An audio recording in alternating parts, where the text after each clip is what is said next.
Hi, SAS listeners. Welcome back to another episode of Sexual Assault Survivor Stories, the SAS podcast. Coming to you from the Long Valley Studio in Washington, Utah, I'm your host, Dave Markel. This is episode 155, and I'm honored to have Amanda Carrasco joining us this week.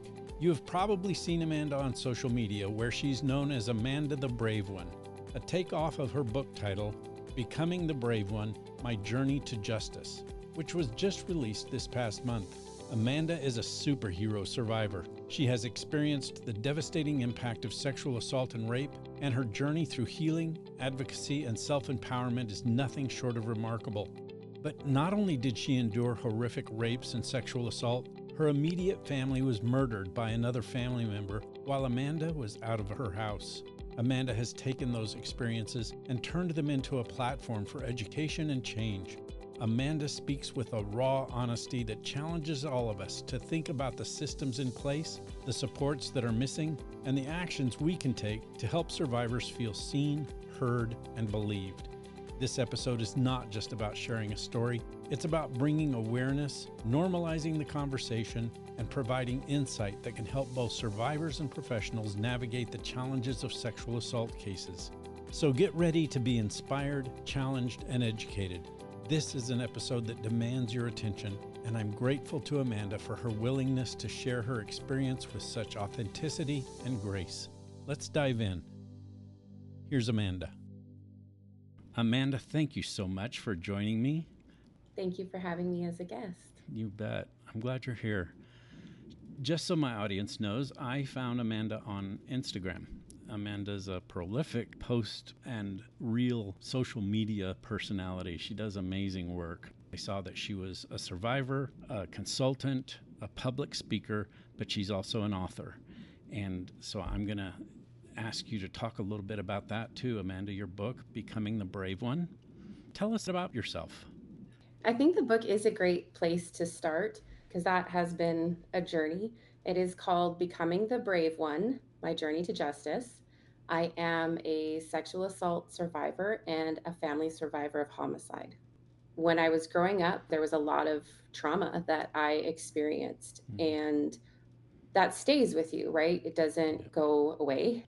So I've carried that through my 4+ decades now of life that has stayed with me. And it was about 5.5 years ago, I went to a workshop with my friend Bob Goff and really kind of felt like I think I need to write. And he said, you do need to write. So it was 5 years ago that I started this journey of writing a book. And he guided me through it, which is really great, and told me the first thing is just write. Like, you just have to write. And so I carved out sections of time. I'm a single mother of 4 kids, a business to run, food on the table, and all those things. Yeah. And so I had to do it in sections. I didn't have the privilege or luxury to take off for like a week or a weekend. So the little sections that I could, whatever I did, because you have to get into the zone because you're tapping into painful things. Right. So you need that time and space that's kind of uninterrupted, that you're focused, that you can deal with what's coming up.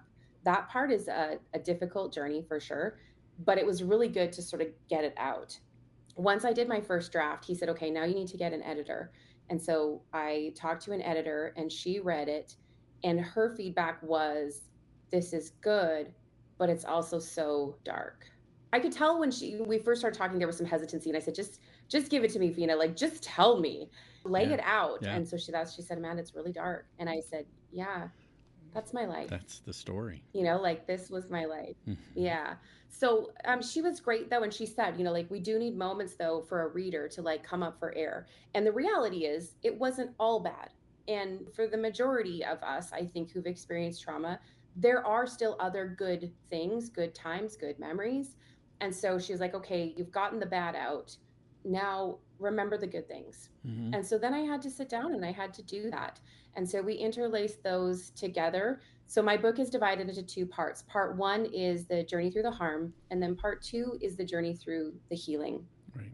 People can skip part 1 if they need to. Like I say, there's hard things in there. There's also very ample trigger warnings. I made it very obvious to people, hey, you're approaching a difficult spot, so that they can choose for themselves what would work for them and what wouldn't in terms of reading. I know that like I've watched things, there's certain sexual assault documentaries on Netflix that I've watched because I wanted to know the information, but that I also knew were going to be difficult. And so I'd have to pause, go back to it, cry, call my girlfriends, like whatever Yeah, it was. absolutely. There was one particular series too. I remember I actually watched it with a friend because I did want to watch the content, but I knew it was going to bring up things for me. So she watched it together with me and we were able to talk that through together, which was a beautiful thing to Right. have those kind of people in your life. That's awesome. So I wrote out this book, I got it all out, we put it all in there.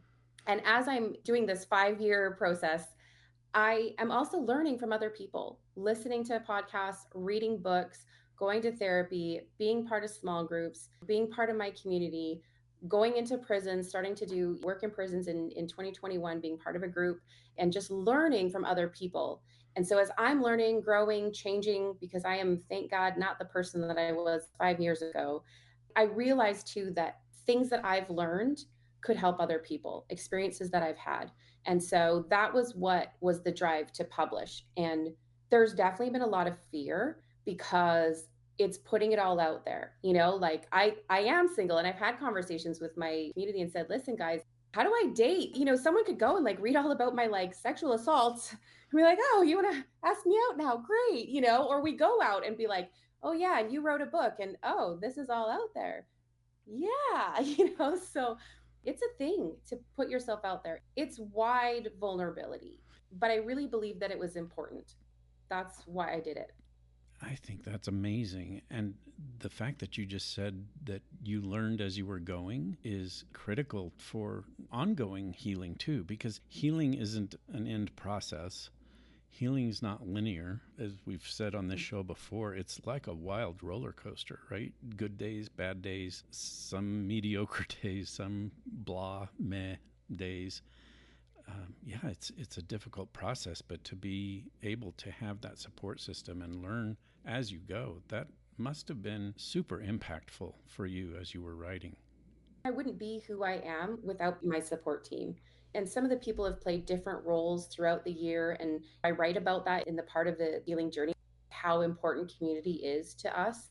It's really critical for our development. I really wouldn't be here without those people that have poured into me, believed in me, the days when I wanted to give up, the days I wanted to quit and be like, this isn't it.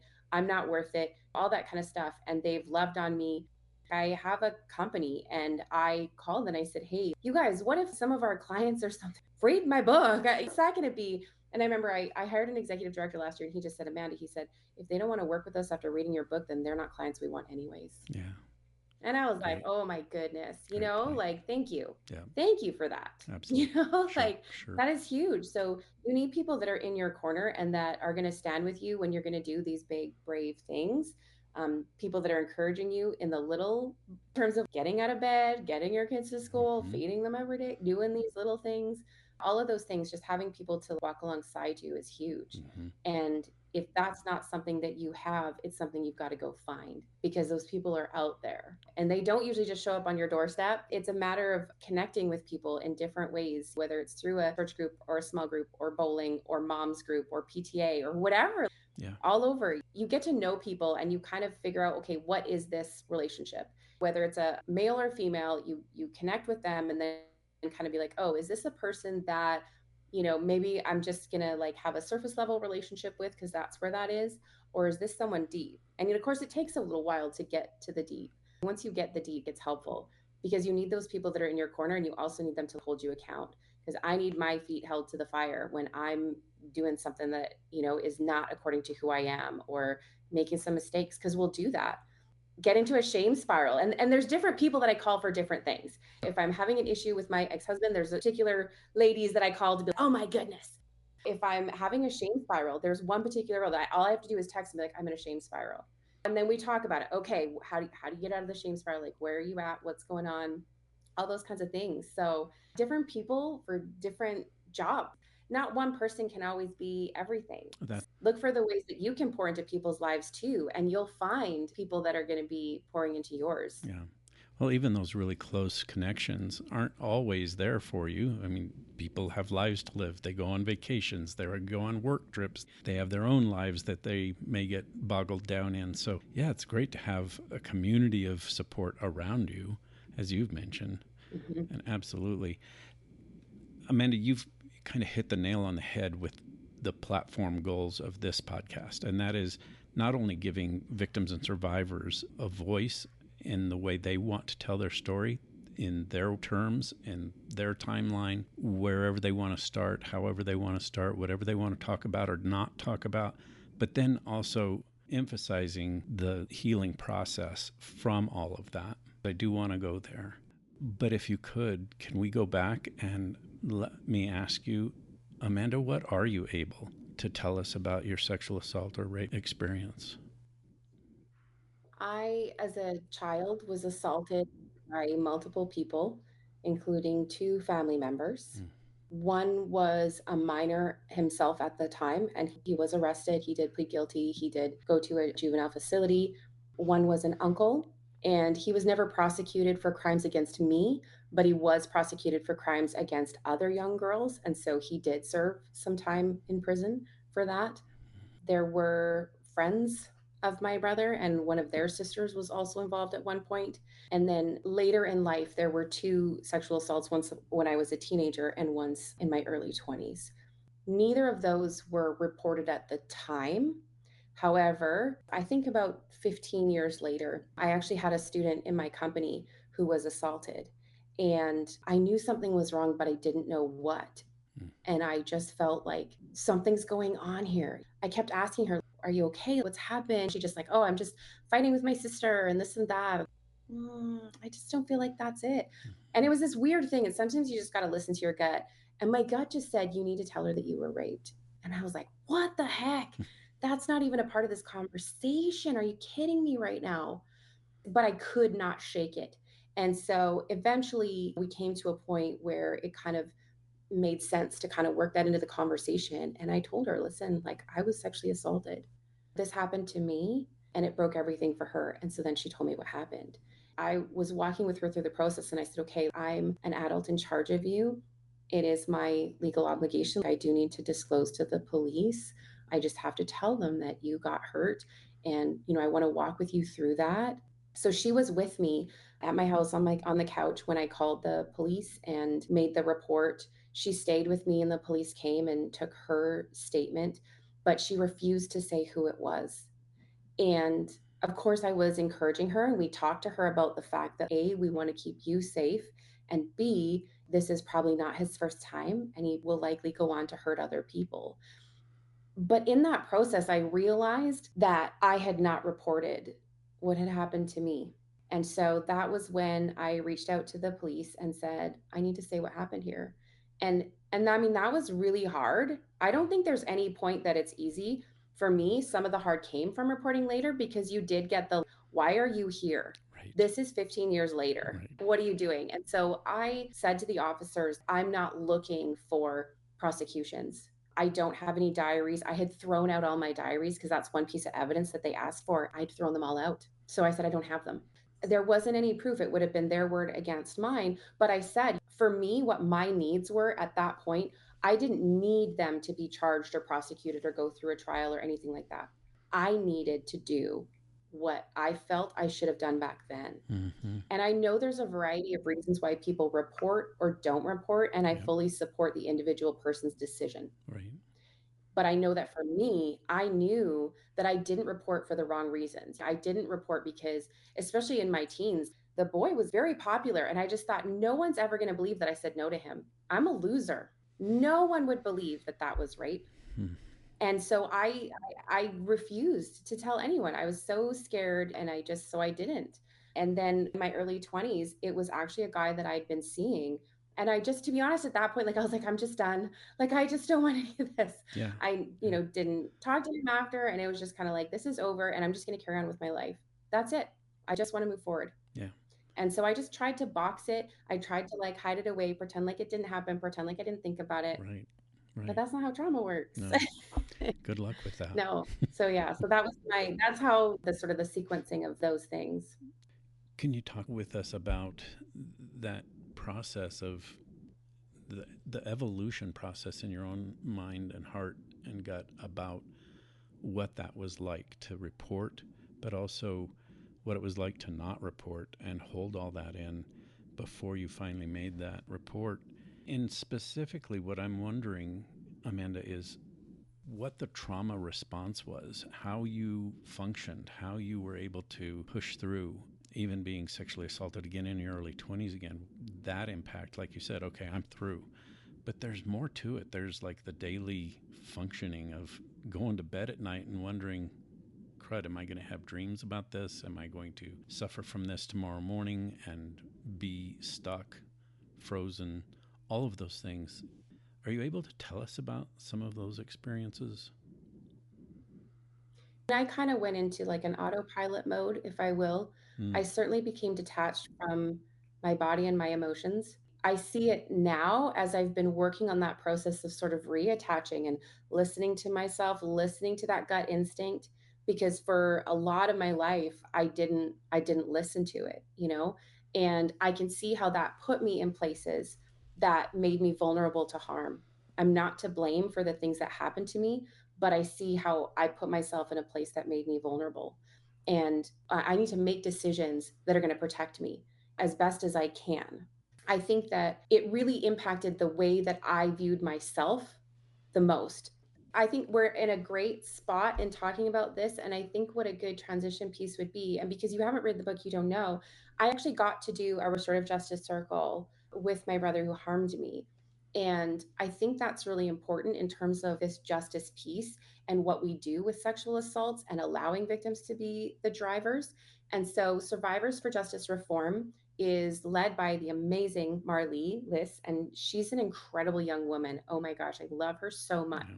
Just who she is as a person and her story, because she pursued restorative justice as well, but it's an uphill battle. There's two provinces in Canada that actually have crown policy that they will not refer cases to restorative justice when it involves sexual assault. And we're working very hard to get that changed because that's wrong.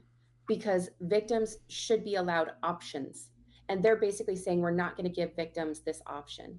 And that's wrong. Victims should be allowed to choose, and they're not seeing the results. It's like 1% of cases in the US actually result in convictions. Right. So why are you not giving us something else? Like, because what you're giving us isn't working and you're going to True. force us into that system? That's so true. No, thank you. Mm-hmm. I mean, people don't know about restorative justice. And then B, people don't understand that it actually applies in situations of sexual assault and in homicide. Because I've had two restorative justice circles. And so one was with the family member who sexually assaulted me for 10 years, and the other was with the man who murdered my family. So I'm very, very passionate about restorative justice and being an option because it literally puts the victim into that driver's seat. It is about who was harmed, what are their needs, and how do we meet those needs. Whereas our current system really, puts the two sides against each other. You've got an adversarial system with the state on one side and then the defendant on the other. And the victims, they're not there. They're only there if the prosecutor wants and what the prosecutor says. They don't get a voice. And so there are options, and it's at any stage of the game. So there's a new program that is being piloted in BC, which has had tremendous results, where you've got a defendant who wants to plead guilty and you take the victim. And so the prosecutor is giving the case over to the restorative justice facilitator. The facilitator meets with the victim, meets with the offender, does risk assessments, talks to everybody, finds out where they're at, how accountable is this offender being, how safe is the victim, how are they feeling. And then, as long as everything's okay, they bring them together and they create a sentencing plan together. That sentencing plan is then presented to the judge. And in every single case, the judge has sentenced according to the plan.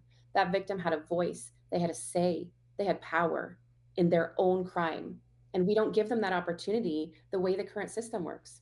Or in cases like mine, I was able to meet with the people who caused me so much harm and ask questions that I had. My brother pled guilty. And so he just was gone and went to a juvenile facility. And I really didn't get to talk with him. And so as I got older, there were actually questions that I had, and he was the only person with those answers. Right.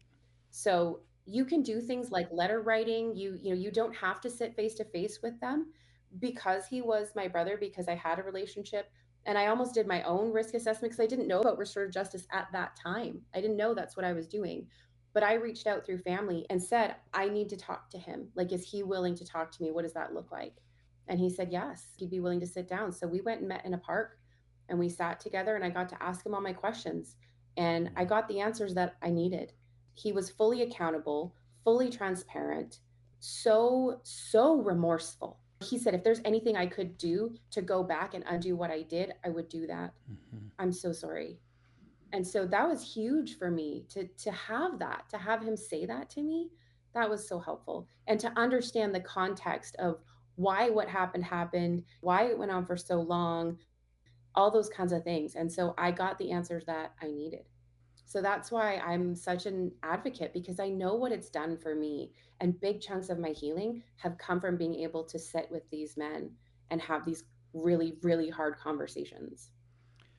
Amanda, let me ask this because as a former detective who arrested those people, and like you said, saw very Yeah. few of those cases move forward until I learned what trauma informed meant and was able to start using what we call psychophysiological evidence so that it doesn't look like he said, she said. Even if there are only two people involved, you go by the evidence of how Right. victims and survivors respond to that assault and how their lives changed. And there's a whole lot more evidence that way. But the problem that I saw Mm. in the whole restorative justice program when it first started coming into Yeah. public view was mostly on college Hmm. campuses, and the majority of the time the perpetrators were extremely defensive and in denial and wouldn't admit to anything. And all that did, from my perspective and from the perspective of lots of advocates, was cause more harm and trauma to the victim. How do you describe how things are done when the perpetrator just won't own up to their perpetration, to their crime? So there's a couple things that I'll say to that. And one is that in an ideal circumstance, the offender is willing to take responsibility. Mm-hmm. That's ideal. Yeah. It doesn't mean when offender is not willing to do that that you can't have restorative justice, but that's ideal. Okay. But if they're not willing to, you have to be very careful then, because like you said, like putting a victim back in a room with that person Right. who's not willing to say they did anything, that's not restorative justice, that's harm. Exactly. So I don't agree with, putting people together that could potentially be harmed. There has to be those risk assessments to see, what are we looking at here? Just throwing these people together is not okay. Right. But what I will add to that is that it doesn't rule out 100% not having a meeting, because when I met the man who murdered my family, like he was my former brother-in-law. So he was a family member. He does not take responsibility for his crimes. And I knew that going in. And it was part of our conditions going in that we weren't going to talk about that we were going to go in under the pretext that we know that you did this. I know that there are a lot of wrongful convictions. I have a guy in New Jersey right now that I work with that I absolutely believe is wrongfully convicted. Those things happen. So just a guilty verdict doesn't mean that you did this thing. Correct. He did get a guilty verdict. There was a lot of evidence that came out at trial, but there's also a lot of evidence that isn't sort of trial admissible because of the rules of evidence, Mm-hmm. but that we as family members know. And so it's unquestionable to us that he did this. It wasn't, a random stranger. This is what he did. And so Right. my restorative justice worker met with him and said, listen, Amanda wants to meet with you. Are you interested in that? And he said, yes. He said, okay, here's the conditions. And that was the very first condition: was we're not going in there and talking about your innocence. This is not a thing. So you have to understand that. And I wrote for myself a script that if at any point he were to try and advocate for something else or anything like that, what I was going to say to him, which basically was like this is your one warning. I walk out the next time you do it. And I never had to read it once. Wow. He honored and respected that prerequisite. We had a few others because I was supposed to be home that night. and I'd had a fight with my sister. I was living with them. My sister had legal guardianship of me. We weren't biologically related, but she basically adopted me, and my mom was leaving. And so she gave guardianship to her and her husband. And so I was living with her and the kids. And he decided long before that night that he did not want to be a father or a husband anymore. And the easiest way out of that was going to be to kill all of us and take life insurance money and start a new life. So I'd had a fight with my sister and I wasn't home, but had I been there, he had planned to kill all of us that night. Wow. So there was certainly a lot of fear that I carried with that. And I didn't want him at any point in that meeting standing over top of me. And so he respected that. I entered into the room after him, and he was always seated at every point. So you've got an offender there that has been told what the boundaries are and what the prerequisites of this meeting are and respected them. I've heard of another meeting that there were certain prerequisites, and it was one that the offender did not arrive before the victim. She wanted to get there first because he wasn't incarcerated and they were meeting at a mutual point. Mm-hmm. And he arrived early. And when the victim got there, she said, "He's here." And at that point, that meeting should have been shut right down, because that's a huge flag right there. There was a boundary and he violated it, and they didn't listen. And this is what I'm saying. Like, you have to watch all of these things. This is important because then you are setting that victim up to be reharmed. And so in my case, I did have an offender who's not taking responsibility. He did respect the boundaries. And so our meeting went well, and I got a lot out of it. In that situation, I didn't have a lot of unanswered questions, but I had a lot of pain. And I really literally wanted to go there and tell him my pain. Right. You did this. Like, you know how awful my life was, which is why I was living with you guys. Right. And that she was my light. She looked out for me. She loved me unconditionally. She was my hope. She was everything. And you took her away from me and your babies, because he killed the twins as well. And so Wow.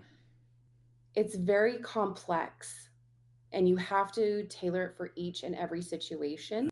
But you do have to be careful. Like, we can't use restorative justice as a means to continue to harm, so that we can look at ourselves and be like, yay, we did restorative justice, we're doing good.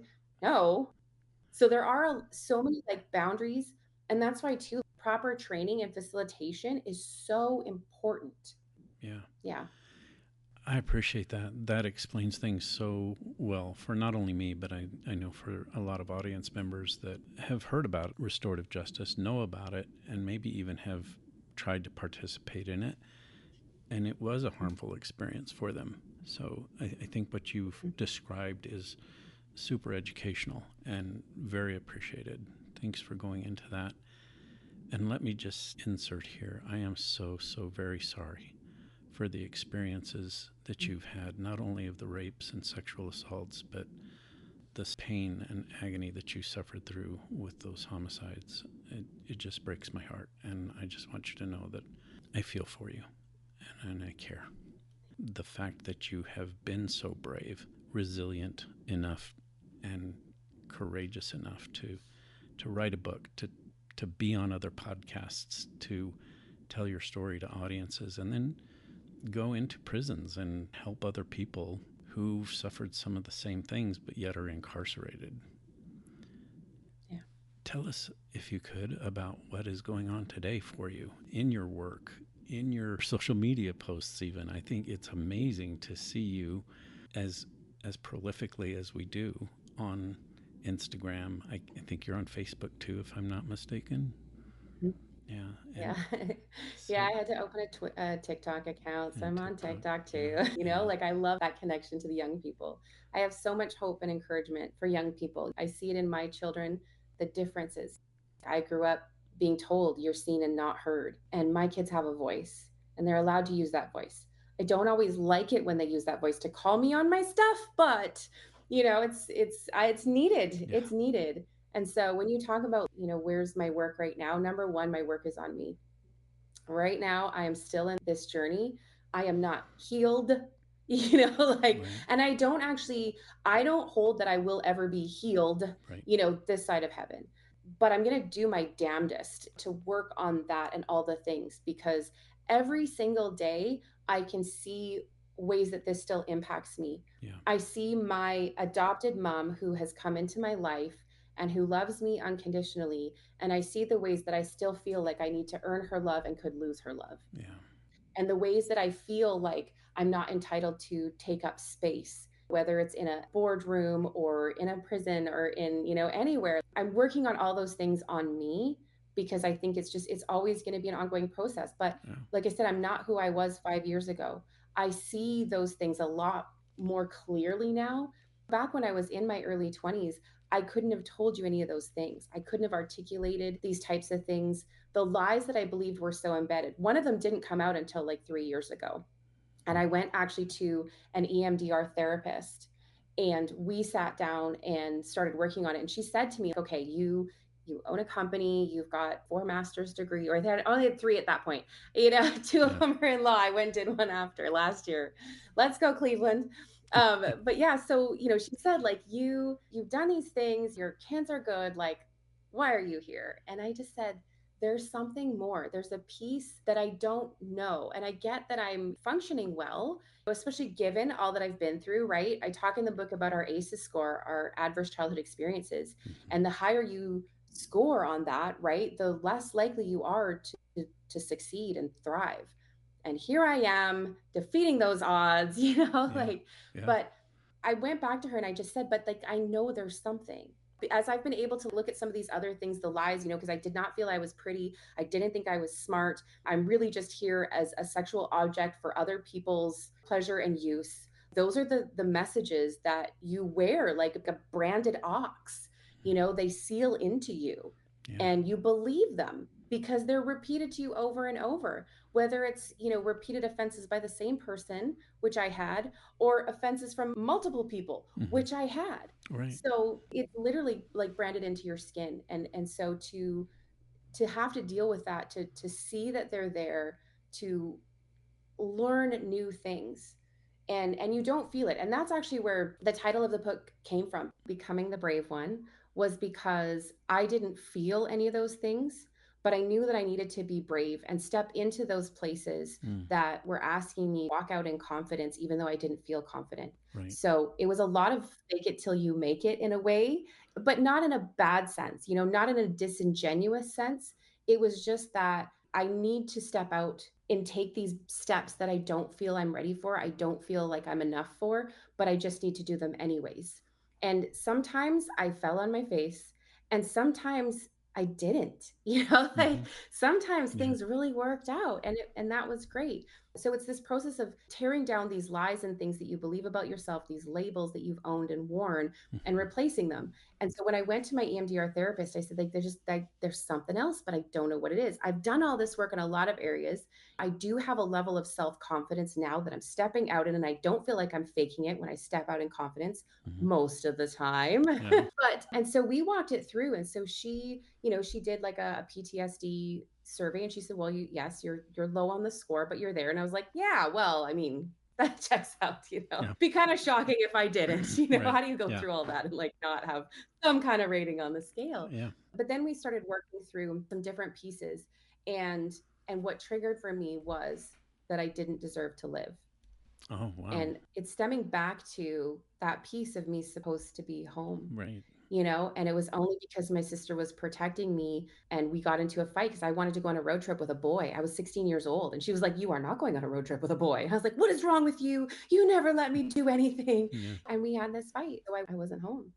And so I felt, and it really encompassed, like, survivor's guilt is kind of what you would call that in a Right. simplistic form. Sure. But the way that survivor's guilt literally played out in my life was that I had this deep seated belief in the core of my gut that I didn't deserve to live. And anything that I got that was good in life, it's like, well, you don't deserve that. That was really hard. And we pulled that up, and we had to deal with it. We had to walk through that. We had to challenge that. And it was actually through her kind of saying, well, what would Susan say about that? That was my sister. Mm-hmm. What would she say about that? She didn't believe that. So we started there. Mm-hmm. And then I felt like, as we did the EMDR, something came to me and it said, you have to look for the evidence. I made a conscious decision that day to start looking for things that confirmed that I did deserve to be here. And I started finding them. I found them in the Declaration of Human Rights, that we have the right to life and freedom. And then I found it in my kids, that my kids are great, and I'm their mom, and I started just like finding it in all these different places. And it was so freeing. It was so amazing. Like I say, like all of those beliefs, it's not like I erased them from my skin perfect. It just had some challenging circumstances the past couple of days.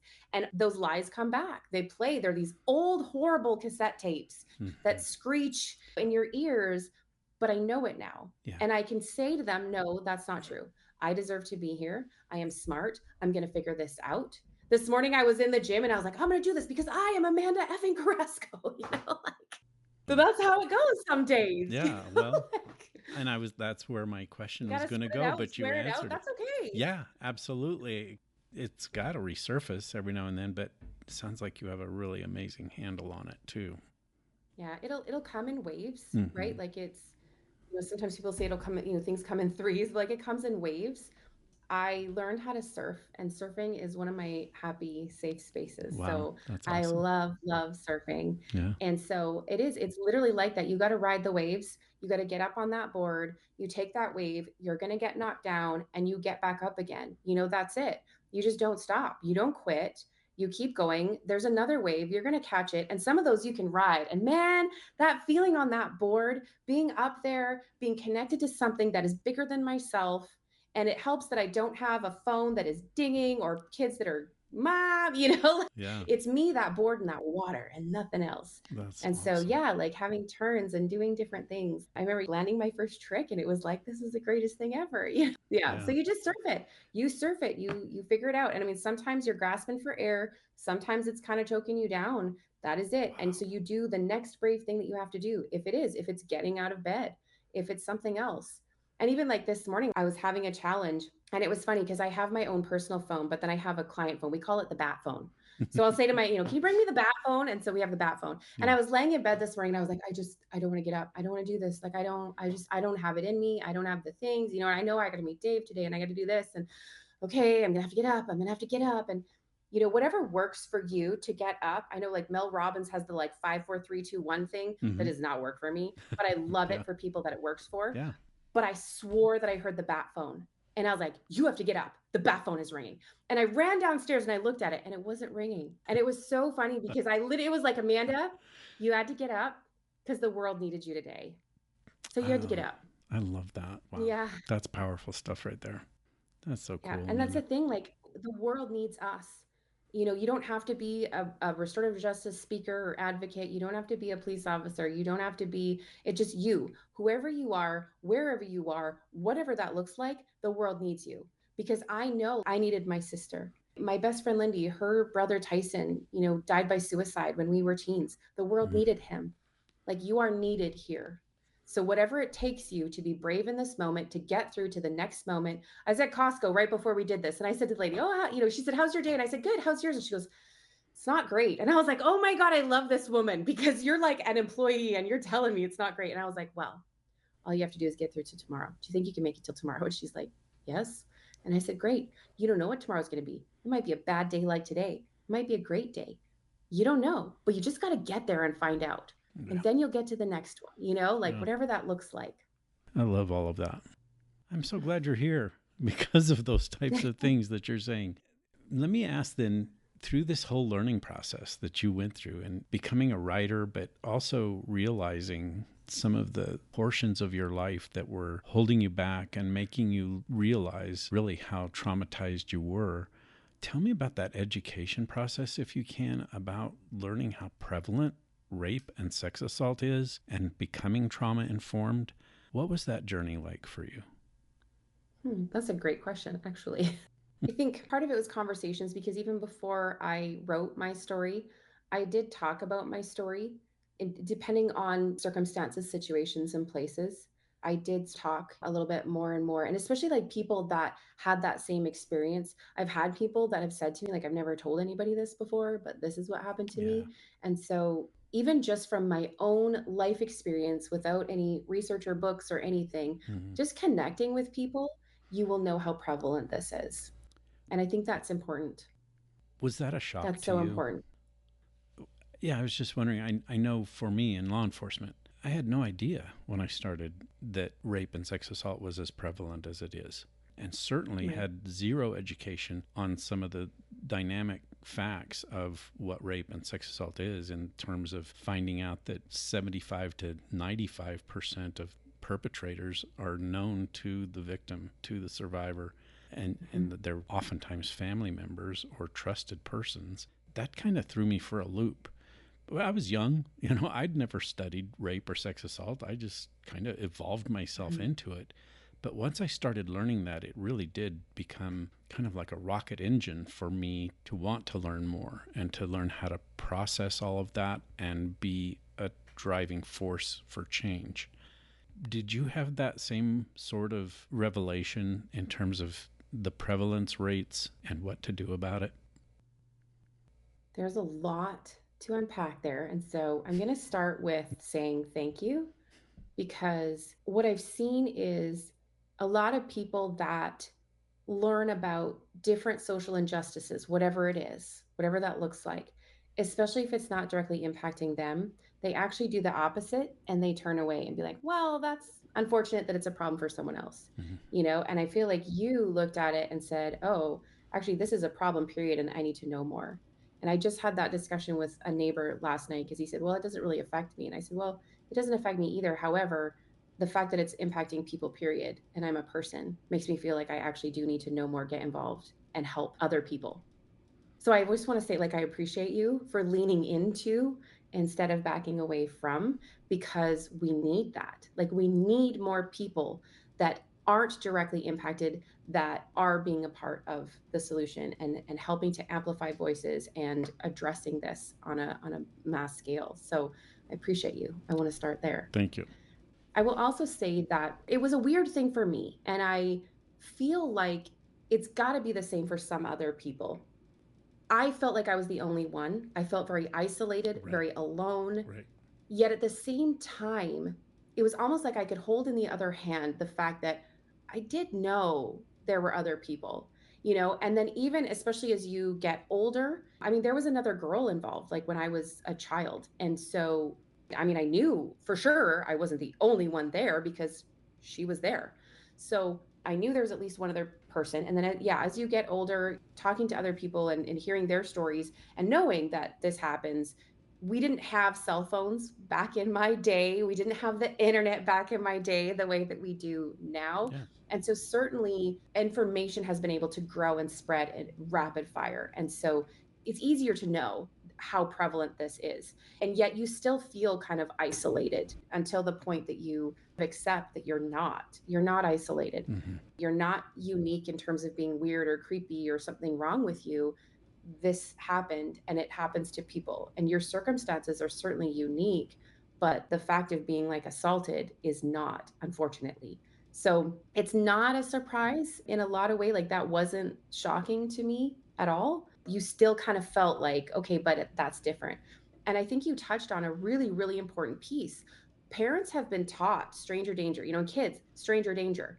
We're always taught about the harm that's outside of our home, but like you said, the statistics and data show chances are the harm is in the home. Yeah. Two of my abusers were family members. Right. And I don't say that so that we all be leery and scared of our family members, but at the same time, we have to be aware of that fact. Awareness is We crucial. need to take Yeah. that into consideration. Yeah. We need to be listening to voices. And like I say, I didn't have a voice as a kid. Like, you were told you're to be seen and not heard. Adults had authority, especially because it was a strongly Christian conservative circle. So very, very patriarchal, Yeah. where what adults said and did was the rule of the day. Yes. And I did actually do a little bit of research too, when I was writing my book. And I forget exactly what it's called, but it's basically where, like, children, because they're children, are automatically discounted as witnesses.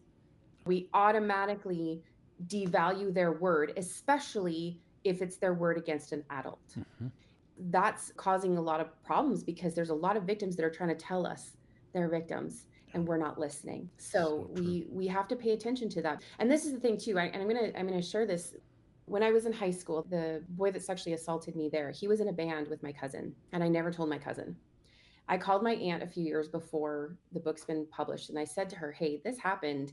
I'm writing about it because I need to say this happened, like because this did happen, and I'm worried about what my cousin will say and think. He knows him." And I said, if he reads the book, he's going to know it's him. Yeah. There are distinguishing things that he'll know who it was. Sure. And she just said, Amanda, I would like to think that I raised my sons, that they would stand by you and support you. If for any reason they don't, I am here with you, but I really think that the boys will. And I said, okay. And so, sure enough, the book comes out. My cousin ordered a copy, and I texted him and I said, hey, I think you might be getting your copy soon. I just need you to know that if we need to have a conversation after, I'm here for it because we might need to. I couldn't tell him. Like, I could not tell him. I could not formulate those words to tell him. And he read the book and he texted me and he said, Amanda, I read the book and I am so sorry that he hurt you like that. Whew. Yeah. Oh my God. And Yeah. I was just like, he believed me. He knew it. Yeah. Like there was no doubt. There was no hesitation. And that was huge for me. Huge. Absolutely. And so I just cried and I'm texting and I was like, I just didn't think anyone would believe me. I said, he was cool and I wasn't, and he was like, no, he's like, I get it. I'm so sorry. I'm so sorry. We've had some ongoing discussions and he's kind of re-looked at things, but just to be believed in that moment. And again, like I didn't need for something bad to happen to that man. And I said that. I said, you know what? I said, I don't wish him harm. It's my understanding right now that he's had some very significant life challenges. Like I don't follow him. I'm not super connected to him, but we all grew up in this town. So you hear some things over the years. Mm-hmm. And so I said, like, I don't wish bad things for him. I'm okay. I don't need any retribution. I don't need punishment. I hope healing for him because he did do these things. So this happened, but I still need to tell my story. This happened. That's so powerful that you moved ahead with that and realized that. So many victims and survivors don't come to that conclusion and they stay in that isolated state. What brought you out of it? Oh, that's an easy answer. My prison work. Really? Honestly. Yeah. When I was a kid, I always wanted to be a lawyer. And I didn't believe I was smart enough. I didn't believe we had the money to go to university and take all the courses that I saw you would have to take. I was like, oh, there's no way I can do this. Mm. So I did not pursue it. And in 2020, COVID hit. I was actually working on a PhD program in the US when COVID hit. And my research, because it was on public policy, and my research was going to be in Kenya, in refugee camps, and on feminist policies in the United Nations. So I was so excited. I was ready to do this. This was going to be great. And the world shut down. Yeah. And it was like, oh my God, Yeah. like I can't do my research. So what am I much. going to do? Yeah. And yeah, that was definitely one of those moments. And especially too, because my company in Canada relies on international travel. It was like, oh my gosh, like, what am I going to do? I think I've literally lost everything. I was pursuing this PhD. My education's got to stop. My company might go under. We did not. Thank the Lord. But so literally it was one of those like, oh my gosh, what am I going to do? What am I going to do? What am I going to do? And there were days like I would literally just like curl into a ball on my bed and I would just cry. And no one had to go anywhere because the world was shut down. So you could do that, Yeah. maybe watch some Tiger King or whatever that show was at the Yeah, time, right? I do to get remember through the that. days. Yep. Yeah. And so that was it. And I was like, what am I going to do? And because I had worked with the Kenyan embassy, I knew, I know some people there, and a senator had made a comment to me about doing a law program in England. And I said, what do you mean? Like, you're a senator in Kenya. How can you do a law program? And he said, well, they have some online programs. And I went, they do. I started researching and looking into that because Canada does not have any online law programs.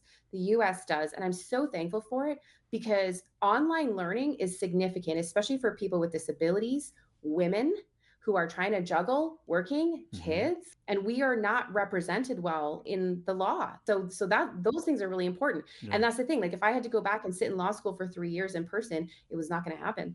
I could not do that. Right. So I looked into this program, and at that point I'd already had 2 master's degrees. Like I did one in business leadership. And then instead of getting the PhD, they said, like, you qualify for a master's. You've done enough work to get your master's. Do you want that? And I said, well, of course I do. So that's how I had the first 2 masters. So the second one, it's, it was supposed to be a PhD, but we'll get there one day. It's all right. Yeah. So I had those. And so the university that I applied to in England, they accepted my credentials and into their master's degree of law program, which I could do online during COVID. Wow. And I was kind of minimizing. I was like, well, I'm in an online program. It's not as good. But then because it was COVID, I realized that the people that were supposed to be in classes, they had teachers and they would do, these Zoom sessions, which I didn't do because my program was different, but we wrote the exact same exams. Hmm. And I thought, this is actually harder for me because I don't have a teacher that I'm sitting with every week and going through this stuff. I basically had to teach this myself Right. because none of the assignments or anything were worth anything. It was all the exams. All that mattered was the exams. I was like, oh my Right. gosh. And I passed them all with like flying colors, That's so like I good. did amazing. And I was like, oh, this is what I'm supposed to do. Wow. So I thought I was actually going to go and move to England to pursue that full license. That didn't happen. My kids had some needs. And so I did what was best for my kids in the time. Yeah. Then I ended up last year going to Cleveland and doing a master's program there. So I'm in the process of getting my license in Canada as well as the US. I'd like to be licensed here. I learned that restorative justice was a thing, and I don't remember exactly how, but I started learning about the concept of it. And that was right at the time that I was starting my master's program in law in the UK. Mm-hmm. But I found a university in Canada that had a certificate program in restorative justice. So I signed up to do that. So I was doing two programs at once. Wow.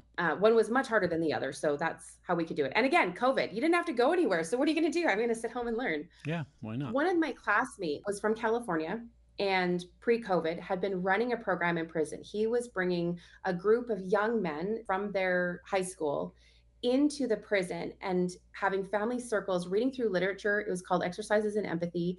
And they would read through Steinbeck. They would talk about, paintings, all these kinds of things, and connecting and learning from each other.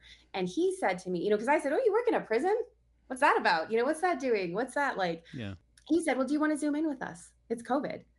And I said, sure, let's try that. And so I would Zoom in to California and I got to meet all these incredible people. Some of them had been released, some of them were still there. And over these last 5 years, I've had the honor and pleasure of being a part of people's reentry journeys and coming out of prison back into the Wow. community that I knew who were incarcerated. Mm-hmm. There are still some that are still incarcerated that I've gone to visit in person or that I text. I have this list of people that I message with just Yeah. to stay connected to Yeah. because of that program. But it was through that and meeting people that had fully taken responsibility for their crimes. And I could see that these people were genuinely remorseful for what they did. And some of them had committed murder or been connected to a murder. And so watching them change their lives and deal with why they did what they did and be remorseful, it showed me that change is possible. It gave me a greater understanding to the fact that there's a reason why we commit harm. And I say we because we all do to different degrees and contexts. That's true. So, that's why we have to look at our own stuff, but it's helpful too to contextualize things. Why did someone commit that harm? What contributed there? That doesn't let them off the hook. It doesn't excuse it. It doesn't minimize it. And that was a beautiful thing that I learned from these guys was that we can hold in one hand how we got here, but we also have to hold in the other hand that we still made the decision to do what we did. You need to hold both those things because if you're not addressing either one of those things, you're not going to move forward. You're going to be stuck in the cycle. So that gave me hope because I saw that change is possible. And it gave me that understanding that there's a reason why we got here. So that's then when I started to apply that to my situation and started dealing with my own anger and hatred toward people that have harmed me. And it doesn't mean I don't still get angry because I sure as heck do. When there's moments that I really need my sister, she's not here. Yeah, I'm dang angry, but I don't live in that house anymore. I don't carry that with me anymore. I sit in it for a while because I have a right to be angry. Sure. Something unjust happened. My sister's never coming back. You can't take back the fact that I get triggers, at different times and places because of the assaults that have happened to me. Those are things that I have to live with. And it's okay to be angry about those things, but I don't want to live there. So I feel it, I validate it and recognize it and be like, yep, you're there. Yep, those things happen. This sucks. Okay, now we're going to move forward. We're not going to stay there. That was that work that helped me.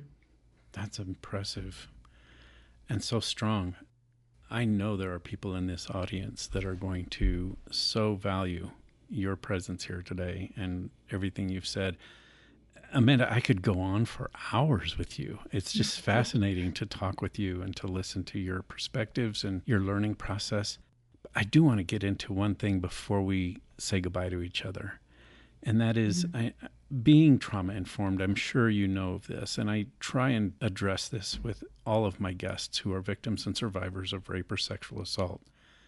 And that is that even though you are dealing with this memory of all of your sexual assaults, all of the harm that came from the trauma of having family members murdered, you talk about it every day. But when you do a podcast like this, when you're actually sitting down and, for lack of a better word, regurgitating some of this information and talking about it and putting it into a context that is somewhat different than what you do every day in social media and with promoting the book, my question for you is, when this interview's over, you're going to walk away from this, and there's going to be, we know is called implicit memories, memories that are in your head that maybe not have ever surfaced for one reason or another, but because of our discussion here today, tonight, sometime tomorrow, next week, something may pop into your mind as a result of this that you hadn't remembered.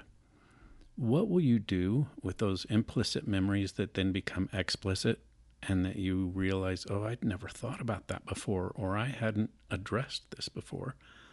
What will you do with those, and how do you get through each day? What are your coping mechanisms that you're willing to share with this audience on how you deal with the everyday trauma?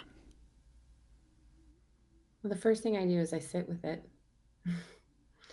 I don't push it down, don't deny it, which can be hard too sometimes, because it's true that like sometimes things pop up, but and I might just have to say, okay, hold, let me get my kids off to school, or let me do this thing. I'm in the grocery store. Can I get my groceries and then let's go home and and do the like sit in your car. Oh my gosh, a car is such a great place. Sit in the car for a while and just sit with it and think about that and what needs to be recognized here. Why is this coming up?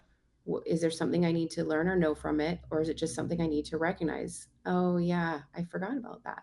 That did happen too, or those kinds of things. Yeah. So I just hold it, hold me, like hold myself, right? The little girl that was harmed, that deserves so much better, like deserved way better. Nobody deserved any of those things that I experienced.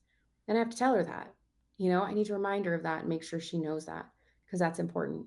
Because that's me. Yeah. If I don't tell her that, then I don't know that. Yeah. So I don't want those things from back then. I want to minimize the negative impact that they have on my life now. I don't want them to dictate or control my decisions, any of that kind of stuff.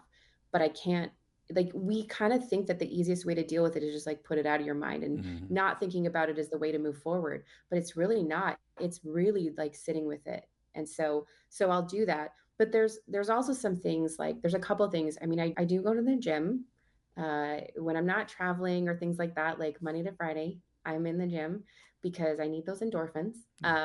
Sometimes I need to yell, and I'm so blessed to have a gym like right here. And sometimes I'm in there and there's some great people and we chit chat.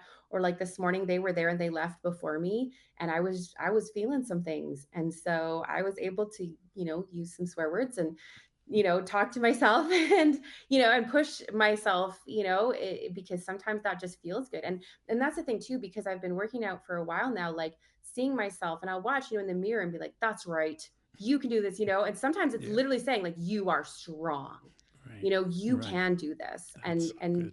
again, like not feeling it, telling myself that though, Yeah. and be like, no, but this is the truth. I know you don't feel this way, but feelings lie.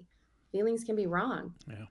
I love to play piano, and that's a Oh, very nice. happy place for me because it's something that I can make. I make the piano do the sounds, and I Yeah. have the same songs that I play. And eventually, at some point here, I want to get back into lessons again, because there's songs that I want to learn. I have a list of songs that Nice. I want to learn because the piano pieces are so beautiful. Walking in Memphis, that piano piece is so beautiful, and Right. Right. I can kind of do it, but I need some help. So I need a teacher that is going to walk me through putting some of these pieces together, because, there's a little bit that's not quite there yet. But even still, like, I just love sitting there and I'm like, I'm making that sound. It's so beautiful. Fair Yeah. Lease is my favorite, and I can play that It's by beautiful. memory. I don't look at anything, and I play that. So Yeah. there's these places that I also don't think, or Right. swimming. I love being in the pool and just Yeah. feeling that and just being in that moment. being where my feet are, being in my body, telling my body that you're great, you're safe, you're good. Those are the ways that, I've got to navigate this space sometimes. Yeah. And even surfing, you said, is a really nice Mm-hmm. place. I bet that was quite the learning curve, right? Yeah. Yeah, it was good. Like I mean every time I go I get better. And that's the thing too. Like I've never lived anywhere that I'm right on the water. And so I don't get to do it as often. I've only gone once this year so far. Oh, wow. I did get to surf in Australia, which was really awesome, and that was on my list because I want to surf off of every continent. So There you go. Australia, that's tick marked off. I thought I was going to get to surf South America this year, and I don't think so. It's not looking like that. So that was one of the things I was doing today was my surfer pop-ups. Like I put a mat on the ground and I, pretend I'm on the board and I pop up and I do that. And I do that pretty much like once a week. That's worked into the routine for me because I'm going to train. I don't know when I'm going to get to surf again, but I'm going to surf again and I'm going to be ready. Yeah. So, all Awesome. of those mental pieces, it's all about like training, Yeah. right? You're just Right. training, you're training, you're training. Yeah. So even for surfing, like I'm training, even though I'm not on the water, I don't know when I'm going to get there, but I will because I love it and I'm going to be ready, Yeah. Yeah.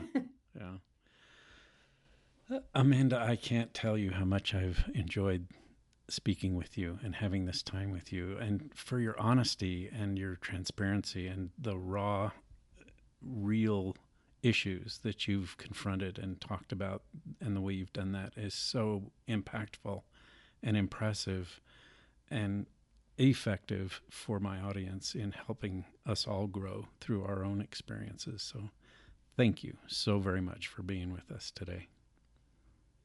Thank you for having me and leaning in. I appreciate it. It's definitely going to make a difference, and I'm sure has been for more than 3 years because of what you've done. Not just with the podcast, but your life. So Well, I thanks. appreciate that so much. It means a lot. Thank you. I want to stay in touch, and I want to possibly have the opportunity of doing this again in the not too distant future. It would be great to have you back and fill us in on how things are going in your life and how many other continents you've surfed. I would love to do that, and I'll let you know how many books we get into women's prisons and where that goes. And once we reach that whole thing, get that book into every women's prison in Canada and the U.S. Absolutely. You know, What a we'll great goal. celebrate. Yeah, that's an amazing goal. So how can people get a Yeah. hold of your book right now? There's a couple of ways. It is on Amazon on Kindle. If you want to buy the book in paperback and you're in Canada or the US, you can go to my website, amandacarrasco.com, and it goes directly from my publisher. And also, just so people know too, 50% of the proceeds of the book are going to an organization called Love Does Mexico. That guy I talked about earlier who helped me write the book, he started that organization, Love Does, and it's a global organization.